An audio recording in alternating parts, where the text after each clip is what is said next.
السلام علیکم۔ چوتھے دن کا سورج اپنی کرنوں کے ساتھ امید کی جھلک لے کر آیا، مگر کربلا کے میدان میں ہر طرف یزیدی لشکر کے سائے چھائے ہوئے تھے۔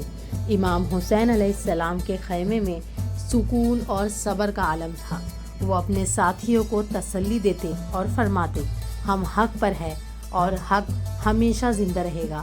صبر اور استقامت سے بڑھ کر کوئی ہتھیار نہیں۔ ان کے الفاظ میں خیمے میں موجود ہر دل میں ہمت پیدا کرتے۔ چھوٹے بچے، عورتیں اور بوڑھے سب جانتے تھے کہ یہ لمحے قیامت سے کم نہیں۔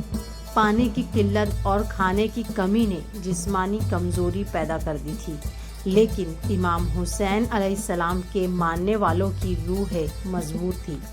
خیمے میں ایک طرف ایک معصوم بچی اپنی ماں سے کہہ رہی تھی، ماں کیا ہم پھر کبھی پانی پی سکیں گے؟ ماں نے اپنی بیٹی کو گلے لگایا اور کہا، بیٹا صبر کرو، اللہ ہم پر مہربان ہوگا۔ یزیدی لشکر کے خیمے میں بھی ایک عجیب بے چینی تھی۔ کچھ سپاہیوں کے دل حق کی آواز سن کر کانپ رہے تھے، لیکن دنیاوی لالچ نے ان کی آنکھوں پر پردہ ڈال دیا تھا۔ رات کے وقت امام حسین علیہ السلام نے اپنے ساتھیوں سے فرمایا، کل کا دن امتحان کا دن ہوگا، مگر ہم اپنے راستے سے نہیں ہٹیں گے۔ یہ جنگ تلواروں کی نہیں، حق اور باطل کی ہے۔ چاندنی رات میں امام حسین علیہ السلام کے خیمے سے بلند ہونے والی دعاؤں کی آواز نے میدان کو روشن کر دیا۔ ہر دعا، ہر آہ اور ہر آنسو اللہ کی بارگاہ میں امید کی شمع جلا رہا تھا۔